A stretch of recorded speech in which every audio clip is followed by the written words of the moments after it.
میں آگے بڑھنے سے پہلے ذرا ایک مسئلے کے اوپر گفتگو کر دوں۔ ابھی جناب حفیظ اللہ صاحب نے اپنے کچھ تاثرات بیان کرتے ہوئے ایک مسئلے سے متعلق بھی اپنی رائے کا اظہار کیا، اور یہ اظہار ایک بہت بڑے عالم فاضل جناب حضرت مولانا ریاض احمد صاحب قاسمی دامت برکاتہم کی ایک بات پر انہوں نے تبصرہ کرتے ہوئے کیا۔ مسئلہ کیا ہے؟ مسئلہ یہ ہے کہ یہ ویڈیوگرافی اور ڈیجیٹل تصویر جس کو کہا جاتا ہے، اس کا شرعی حکم کیا ہے؟ یہ ایک مسئلہ ہے جو علماء کے درمیان میں زیر بحث ہے، اور اب سے نہیں بہت سالوں سے زیر بحث ہے۔ اس پر میری تحریرات بھی موجود ہیں، میں نے مضامین بھی اس کے اوپر لکھے ہیں۔ یہ جو مسئلہ ہے، یہ مسئلہ علماء کے درمیان میں زیر بحث مسئلہ ہے، اور اس مسئلے میں علماء کی رائیوں میں اختلاف ہے۔ بعض علماء اس بات کے قائل ہیں کہ ڈیجیٹل تصویر جو آتی ہے یہ دراصل ایک عکس کی طرح ہے، یعنی وہ تصویر نہیں ہے بلکہ ایک عکس ہے۔ کچھ علماء کی یہ رائے ہے، بہت سارے علماء کی رائے اس کے خلاف یہ ہے کہ ڈیجیٹل تصویر بھی دراصل تصویر ہی ہے، یعنی جیسے آپ دوسری تصویریں لیتے ہیں اسی طرح یہ بھی تصویر ہی کے حکم میں ہے۔ جیسے کسی کارڈ پہ لے لیا جائے یا کسی کپڑے پہ لے لیا جائے یا اسی طریقے پر کسی کاغذ پہ لے لیا جائے، تو جیسے وہ تصویر ناجائز ہے، اسی طریقے پر یہ ڈیجیٹل تصویر جو ویڈیو کی شکل میں ہوتی ہے یہ بھی دراصل ناجائز ہے۔ لیکن جیسے کہ میں نے کہا کہ مسئلے میں اختلاف ہے، بہت زیادہ علماء اس طرف ہیں۔ دارالعلوم دیوبند کا فتویٰ یہی ہے، مظاہر العلوم کا فتویٰ یہی ہے، اسی طرح اور بہت سارے اداروں کا فتویٰ یہی ہے، بہت سارے مفتیان کرام کا فتویٰ یہی ہے کہ ڈیجیٹل تصویر بھی ناجائز ہی ہے۔ اس لیے اکثر علماء اسی کو اس وقت مانتے ہیں۔ حضرت مولانا ریاض احمد صاحب زید مجدہم نے جو یہاں پر اپنا اظہار کیا وہ اسی بنیاد پر ہے کہ اکثر علماء اسی طرف ہیں، اور ہمارے ہندوستان کے بڑے بڑے ادارے بھی یہی کہتے ہیں، یہی فتویٰ دیتے ہیں کہ یہ تصویر ہے، یہ عکس کے حکم میں نہیں ہے، تصویر کے حکم میں ہے، اور تصویر ہونے کی وجہ سے ناجائز ہے۔ یہی حضرت مولانا فرما رہے تھے آپ کے سامنے، اور ان لوگوں کو ڈانٹ رہے تھے جو تصویر لینے کی کوشش کر رہے تھے، اس لیے کہ وہ اسی کے قائل ہیں۔ اب یہاں پر ایک بات یہ سمجھ لیں کہ بعض وقت بعض مسائل میں اختلاف ہوتا ہے، یہ مسئلہ بھی اختلافی ہے۔ اس میں مولانا کا جو نقطہ نظر تھا انہوں نے اس کو بیان فرمایا اور لوگوں کے سامنے اس کو رکھا، اور انہوں نے چونکہ اسے ناجائز سمجھا، جیسے کہ جمہور سمجھتے ہیں اور بڑے بڑے ادارے سمجھتے ہیں اور یہی فتویٰ دیتے ہیں، تو اسی فتوے کے مطابق انہوں نے یہ بات یہاں پر ظاہر کی کہ بھائی اس کو ختم کرنا چاہیے، یہ کیا چیز ہے، اور اس پر غصے کا اظہار بھی کیا۔ ایسے موقع پر غصے کا اظہار بھی جائز ہے، بلکہ بعض جگہ مستحب بھی ہے، بعض جگہ واجب بھی ہو جاتا ہے۔ دینی مسائل کے سلسلے میں اگر کوئی آدمی کبھی غصے سے کہہ دے کوئی حرج کی بات نہیں ہے۔ حدیث کے اندر آتا ہے کہ نبی اکرم صلی اللہ علیہ وسلم ایک بار مسجد تشریف لائے، مسجد میں آپ نے دیوار کے اوپر دیکھا، قبلے کی دیوار پر، کہ کسی آدمی نے تھوک دیا ہے۔ مسجد کے اندر تھوک اللہ کے نبی علیہ السلام کو بڑا ناگوار گزرا۔ مسجد ہے، محترم جگہ ہے، مقدس جگہ ہے، اللہ کا گھر ہے، وہ تھوکنے کے لیے نہیں ہے، وہ گندگی ڈالنے کے لیے نہیں ہے۔ اللہ کے نبی علیہ السلام نے جب اس کو دیکھا آپ کو بہت غصہ آیا، بہت غصہ آیا۔ حضرات صحابہ کہتے ہیں کہ غصے کے عالم میں اللہ کے نبی علیہ السلام ڈانٹتے ہوئے کہہ رہے تھے کہ کس نے کیا ہے، اور خود آپ تشریف لے گئے، اور جانے کے بعد جہاں پر وہ تھوک یا کچھ لگا ہوا تھا اس کو آپ نے کھرچ دیا اور نکال ڈالا، اور پھر یہ فرمایا یہ اللہ کے گھر ہیں جو کسی ایسی ویسی چیز کے متحمل نہیں۔ اب دیکھو اللہ کے نبی علیہ السلام نے غصہ کیا کہ نہیں کیا؟ یہ غصہ نفس کے لیے نہیں ہوا کرتا، یہ غصہ اللہ کے لیے ہوتا ہے۔ غصہ اپنے نفس کے لیے کرے حرام ہے، ناجائز ہے۔ مثلا ایک آدمی نے کسی کو کچھ کہہ دیا، اس پر غصہ ہو رہا ہے، برا بھلا کہہ رہا ہے، غصے کا اظہار کر رہا ہے۔ اسلام کے اندر بے موقع غصہ کرنا ناجائز ہے، اور یہ غصہ بہت بری بلا ہے، نہیں ہونی چاہیے۔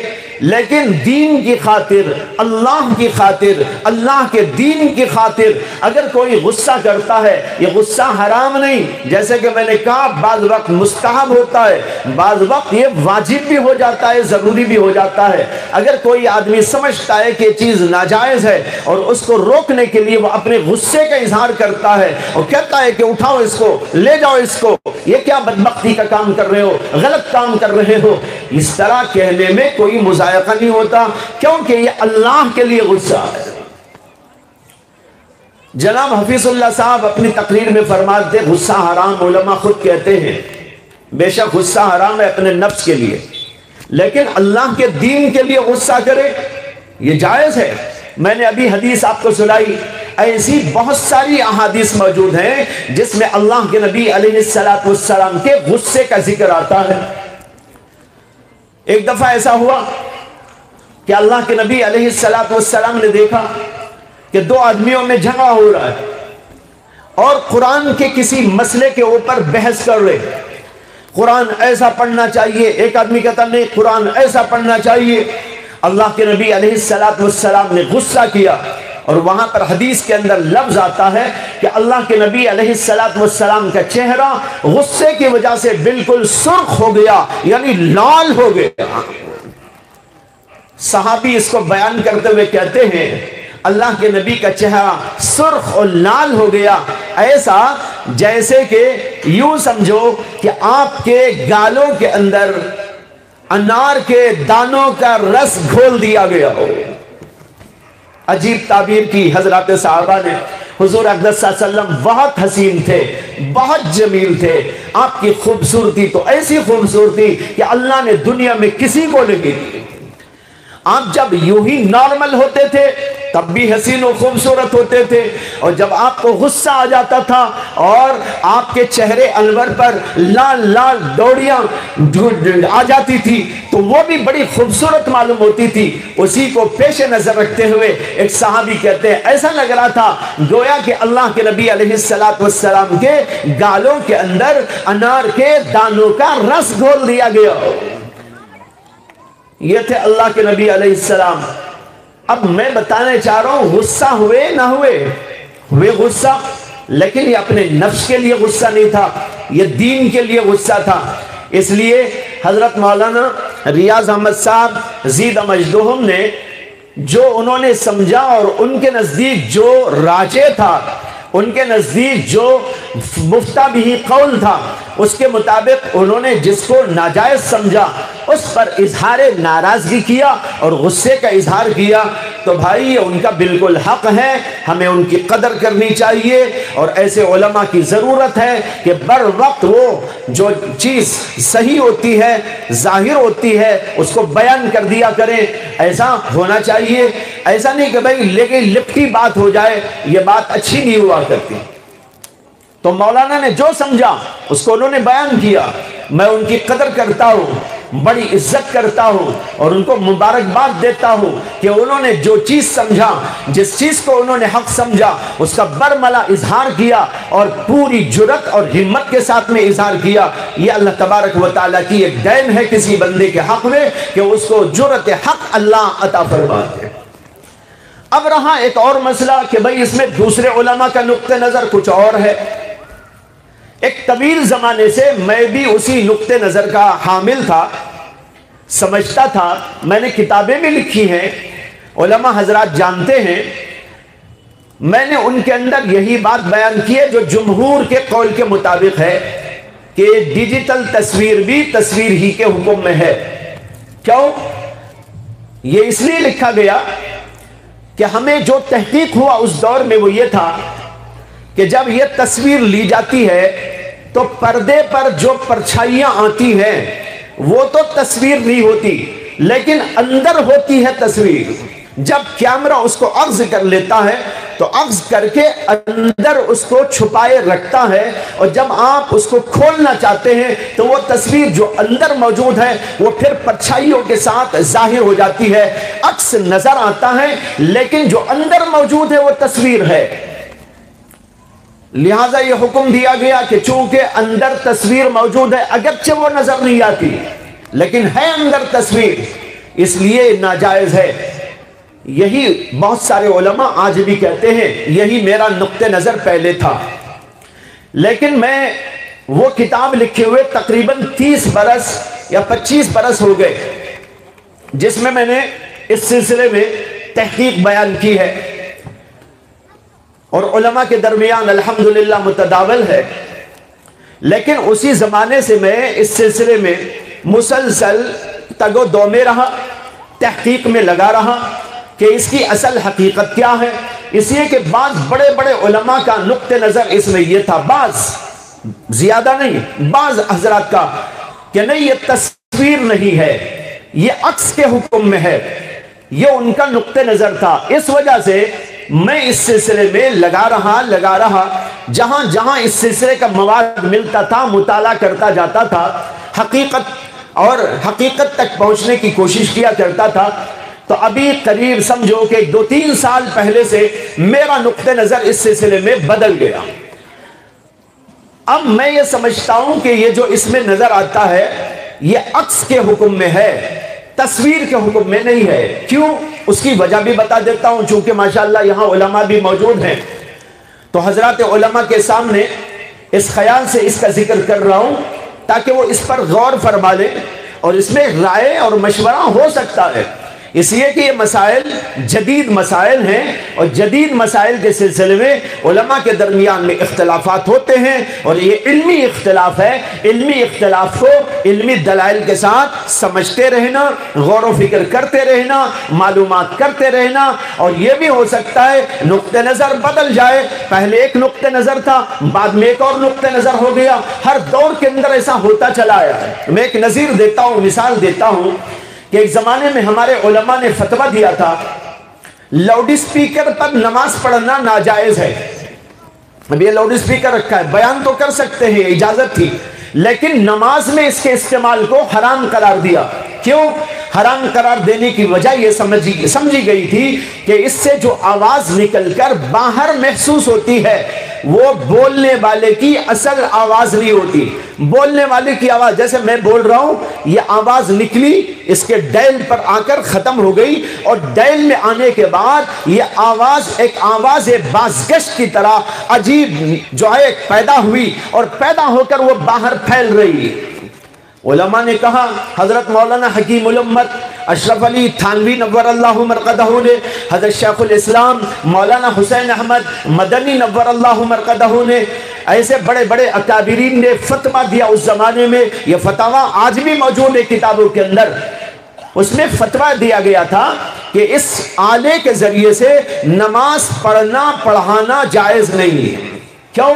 اس لیے کہ یہ آواز ایک نئی آواز ہے، بولنے والے امام صاحب کی آواز یہاں آ کے ختم ہو گئی، اب جو آواز پیچھے لوگوں کو جا رہی ہے وہ آواز امام کی آواز نہیں ہے، وہ ایک نئی کریٹ ہو کے آئی ہے آواز، وہ آواز امام کی آواز نہیں ہے۔ اس آواز پر نقل و حرکت کرنے لگے پیچھے والے، یعنی مصلی لوگ، اللہ اکبر کی آواز کہیں سے آ رہی ہے، ان کو امام کی آواز نہیں آ رہی، امام کی آواز تو ختم ہو گئی یہاں آ کر، اب جو آواز بڑی ہو کر پیچھے پہنچ رہی ہے یہ آواز اصلی امام کی آواز نہیں ہے۔ جب اصلی امام کی آواز نہیں ہے تو اس آواز کے اوپر نقل و حرکت کرنا، رکوع کرنا، سجدہ کرنا، سجدے سے اٹھنا، سلام کرنا اور تکبیر بولنا، یہ سب کچھ جو ہو رہا ہے یہ ایک غیر آواز کے واسطے سے ہو رہا ہے۔ اس آواز پر نقل و حرکت کریں گے تو نماز فاسد ہو جائے گی اور ٹوٹ جائے گی نماز۔ یہ فتویٰ کنہوں نے دیا؟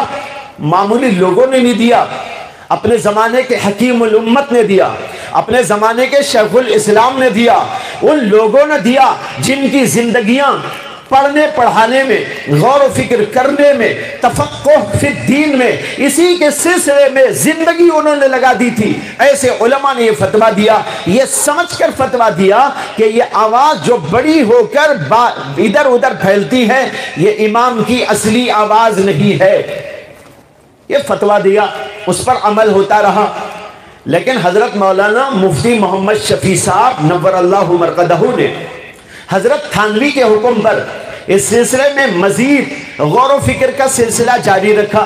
انہوں نے بھی فتویٰ پہلے یہی دیا تھا کہ اس پر نماز پڑھنا ناجائز ہے، نماز اس پر پڑھیں گے تو نماز فاسد ہو جائے گی، لیکن مفتی صاحب نے بڑے بڑے سائنسی اداروں سے تحقیقات کی اور انہوں نے سوال کیا سائنسی اداروں سے کہ جب کوئی شخص لاؤڈ اسپیکر پر کچھ بولتا ہے تو جو آواز لوگوں تک پہنچتی ہے یہ بولنے والے کی اصلی آواز ہے یا بولنے والے کی نقلی آواز ہے، یہ اصلی آواز ہے یا آواز بازگشت ہے؟ اس کے بارے میں تحقیق طلب کی بڑے بڑے سائنسی اداروں سے۔ مفتی شفیع صاحب رحمت اللہ علیہ پہلے تو فتویٰ ناجائز ہی کا دیتے تھے، لیکن انہوں نے یہ تحقیق جاری رکھ کر جب ان کے سامنے سائنسدان لوگوں کی تحقیقات آئی اور واضح طور پر آئی کہ جو آواز اس میں سے نکلتی ہے وہ امام کی اصلی آواز ہے، بولنے والے کی اصلی آواز ہے، خطاب کرنے والے کی اصلی آواز ہے، یہ نقلی آواز نہیں ہے، تو انہوں نے پھر فتویٰ دیا اور تفصیلی طور پر وہ سارا مواد جمع کیا اور اسی کی روشنی میں فتویٰ دیا اور کہا کہ پہلے میں نے فتویٰ دیا تھا، میرے اکابر نے بھی فتویٰ دیا تھا، حکیم الامت تھانوی نے بھی فتویٰ دیا تھا، شیخ الاسلام مدنی نے بھی فتویٰ دیا تھا کہ ناجائز ہے اس پر نماز پڑھنا، لیکن اب میری رائے بدل گئی اس لیے کہ یہ تحقیق میرے سامنے آئی۔ چنانچہ ان کا رسالہ ملتا ہے لاؤڈ اسپیکر مکبر الصوت کے نام سے، اس کے اندر یہ پوری تفصیل موجود ہے۔ بھائیوں بتانا یہ ہے نئے مسائل آتے ہیں، علماء کی ذمہ داری ہوتی ہے غور و فکر کرنا، دلائل کی روشنی میں، حقائق کی روشنی میں اس کی تہ تک پہنچنا۔ کبھی وہ ایسا ثابت ہوا ایک مسئلہ بتایا گیا لیکن تحقیق نئی سامنے آ گئی، انہوں نے اپنے فتووں سے رجوع کر لیا۔ ایسا دنیا میں چلتا رہتا ہے، اس کے اندر کوئی بھی غلط بات نہیں ہے۔ آپ کہنے لگے بھائی پہلے حرام کا فتویٰ دے دیا، اس کے بعد حلال کا فتویٰ دے دیا، لوگ ایسے ہیں اور اس طرح کے تانے کستے ہیں۔ یہ وہ لوگ تانے کستے ہیں جو علم کی حقیقت سے واقف نہیں، قرآن اور حدیث سے واقف نہیں، اور ان کو یہ بات معلوم نہیں ہے کہ تفقہ فی الدین کیا ہوتا ہے، علماء کی ذمہ داری کیا ہوتی ہے، علماء دلائل پر غور کیسے کرتے ہیں، حقائق پر غور کیسے کرتے ہیں۔ وہ علل تک کوئی بات نہیں کہتے، حرام کہتے ہیں دلیل سے کہتے ہیں، حلال کہتے ہیں دلیل سے کہتے ہیں، یہ بھی دلیل والی بات وہ بھی دلیل والی بات ہے۔ اس لیے کوئی تانا نہ کسے کہ بھائی پہلے کہہ دیا حلال بعد میں کہہ دیا حرام، پہلے کہہ دیا حرام بعد میں کہہ دیا حلال، یہ سب کچھ دلائل کی روشنی میں ہوتا ہے۔ امام اعظم ابو حنیفہ نے کتنے مسئلوں سے رجوع کیا، امام ابو یوسف نے کتنے مسئلوں سے رجوع کیا، امام شافعی نے کتنے مسئلوں سے رجوع کیا، امام محمد نے کتنے مسئلوں سے رجوع کیا۔ یعنی پہلے ان کی ایک رائے تھی ایک مسئلے میں، بعد میں رائے بدل گئی، دلائل کی روشنی میں بدل گئی۔ یہ علل